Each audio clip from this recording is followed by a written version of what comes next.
Hi and welcome to my channel. My name is Shivani and I am an artist and entrepreneur based in the sunny city of Chennai in the south of India. In this video, I'll be taking you through the basics of gouache and everything you need to know in order to get started with the medium. So let's dive into it. Let's start with how it's pronounced. Gouache, gouache, gouache. Now even I'm forgetting. Gouache, gouache, gouache. Gouache is a water-based medium and it's often referred to as opaque watercolor. It was the medium most used by illustrators before digital illustration emerged, and it was even used in creating posters and things of that sort. What gouache artists love about it the most is its versatility and the richness of the pigments that it offers. There are basically two types of gouache that you need to know about: standard water-based gouache and acrylic gouache. Both of them pretty much give you similar results, but with some key differences in how they're used. In terms of composition, water-based gouache uses the pigments and gum arabic versus the acrylic gouache, which tends to use acrylic binders. What that means for you when you're working with the medium is that once acrylic gouache dries on your paper or your palette, it cannot be reactivated with water, very similar to acrylic paints. As opposed to that, water-based gouache can be infinitely reactivated. So if you're somebody who likes to layer your paint without having to worry about reactivating your base layers, then acrylic gouache might be a great option for you. But if you're somebody like me who tends to work on larger pieces over the course of a few days and tends to keep more of paint on the palette to be reactivated later, then water-based is definitely the way to go. What's cool about acrylic gouache though is that you can use it on so many different surfaces, and if you're interested to know more about that, then please do drop a comment and I will do a future video explaining more on it. Water-based gouache also has a few different options that you will come across at your local stationery store. There are mainly three types that I think you should be aware of. One is designer's gouache, then there's the student version, and then you have jelly gouache. I personally haven't used too many different types of gouache and too many different brands, so I can't comment on all of them, but there are a few differences that you should understand in order to make the right choice for your art. The first key difference is that there's a huge price gap between student quality gouache and designer's gouache.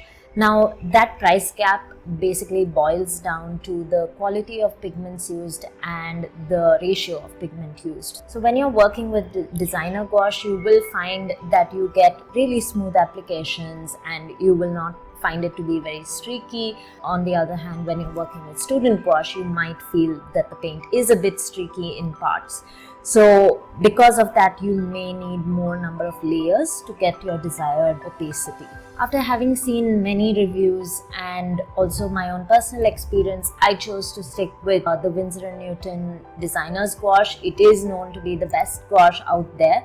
But if you're somebody who's just getting started, who doesn't want to go all in because it is a little bit on the higher side in terms of pricing, especially in India, you can try out some of the beginner ones. Arteza is known to be pretty good. I personally have tried Reeves and I was pretty impressed with the results. And now Winsor & Newton also has a student version of gouache. I will do a future video with my review of that, so please do stay tuned for that.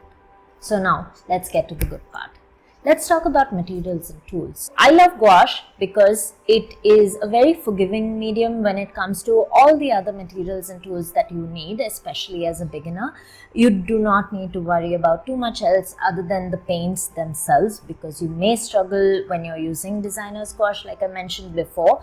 But I would like to put a disclaimer here saying, if you're not getting your desired results, it could just be the paint, so don't get discouraged. You may need to layer up a few extra times in case you're working with designer gouache. So when it comes to papers, you can use any cold or hot pressed papers. Both of them give you great results. If you want more texture, choose cold pressed. I personally use Canson Montval series quite a lot in my gouache work. 200 GSM should be good enough, but any 300 GSM watercolor papers would be perfect, especially if you're using a little bit more water in your paintings. as opposed to watercolor where using specifics like 100% cotton paper gives you much better results. The same is not true for gouache. You could use cellulose based papers as well and be equally happy, but again I would like to reiterate, because you can use gouache with more water or less water. When you're using it with more water, a better paper would definitely work well. Watercolor brushes are perfect for gouache. It's good to have a mix of round brushes in a few different sizes. For round brushes, I personally like Princeton because they give me a great tip to make thinner lines and fill tiny details. I also like to keep a flat brush and an angled brush handy because they can be pretty helpful for background washes and whatnot. For these, I just use budget brands, and fine liner brushes can be very helpful as well because I create a lot of art with very thin outlines and detailing. I find Oyster synthetic brushes to be great as well. Again, gouache is pretty forgiving, so just stick with brushes you're comfortable with and that works for the kind of art that you want to create. Aside from my brushes, I have 2 jars of water kept next to me. One I use to rinse off the brushes right after painting to get all the paint off, and then the other one with clean water just for the final rinse. I also keep a spray bottle of water to reactivate my paints on the palette. And for the purpose of this video, I'm using this ceramic palette. But I usually use this airtight palette where I store all my paints because I usually mix up a lot of paint in advance and then I can just go in and reactivate my paints easily. So here are my few key points to remember when you paint with gouache. The first point is that colors appear different when wet. Light colors tend to dry darker and dark colors tend to dry lighter, so it can be confusing at first, but with practice you'll get used to it. That brings me to my second point, always be swatching. In reference to my previous point, the best way to work is to keep a sketchbook or piece of paper next to you and always swatch your colors before applying them onto your artwork. Wait for them to dry so that you know exactly how they're going to look, adjust if needed, and then proceed. Point number 3, reactivating your colors. So when you're working with water-based gouache, like I mentioned before, you can always reactivate your palette, which is amazing because you can mix up colors that you really like, store them, reactivate them with a bit of water. This is where having a spray bottle also comes handy because you could just spray on some water, reactivate your palette, and then start using the color again. In terms of consistency, what you're looking for is something like melted ice cream. So you don't want the paint to be too thin because then it ends up looking more like watercolor, unless that's what you're going for in terms of like background washes and things like that. But you usually want it to be a lot more opaque. So make sure your paint is thick enough that it's opaque, but at the same time thin enough that you're able to freely move your brush around with it. Always, always, always mix more paint than you need to complete your artwork. If you run short, it's practically impossible to mix the same color again. Trust me, I have made this mistake many times, so I speak from experience. Whites. So permanent white is always greater than zinc white. Zinc white will not give you the opacity and brilliance that you're looking for. So if you buy a set of gouache tubes that includes zinc white, be sure to pick up a tube of permanent white addition. The last thing you're going to need to know about is the techniques when working with gouache. So I'm going to tell you 3 basic beginner techniques that should be sufficient for you to be able to get started. The first technique is blending. For that, I'm just going to first paint out some of my purple paint which I have here on the palette. I'll then clean out my brush. I will then take a more reddish version of the purple and start blending them out together. Through this, I'm aiming to get a smooth gradation from purple to red.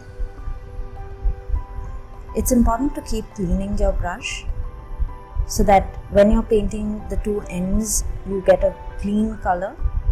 I'm using some more purple now to blend them out together.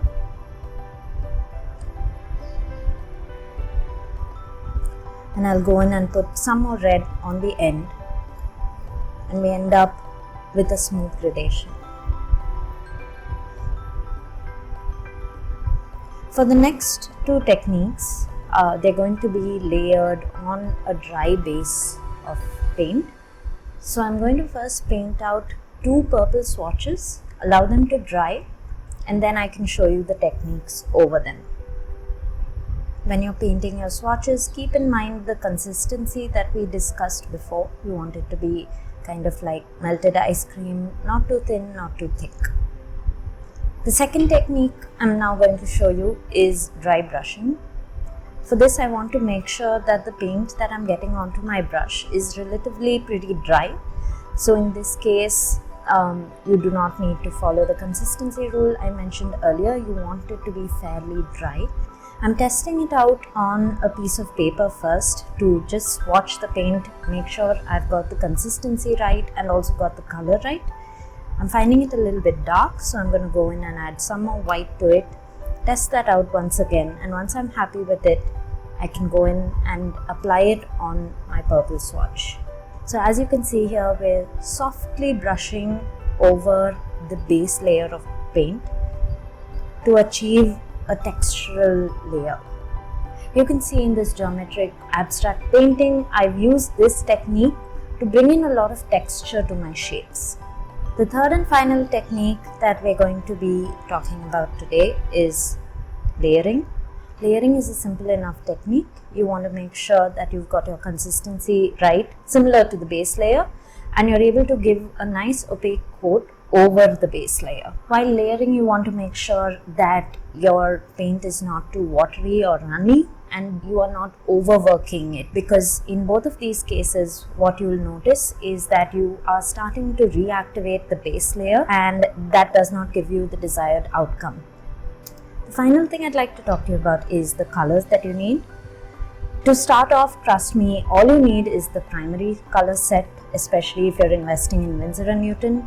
The primary set comes with red, yellow, blue, as well as green, black and zinc white, which you can get a permanent white additionally, like I mentioned before, and these are more than enough for you to start painting. In fact, I barely even use my green.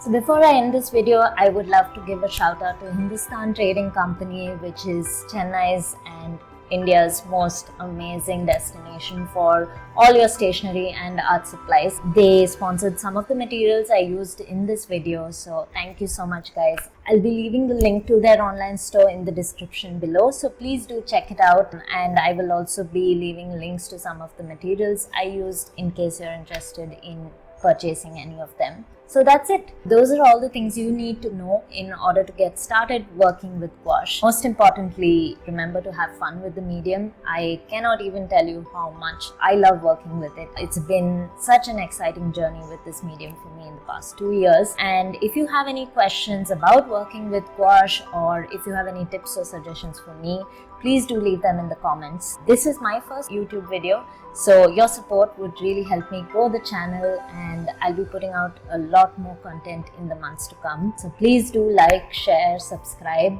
and leave your comments. I would love to hear from you. Thank you so much for sticking around, and I'll see you next time. Bye.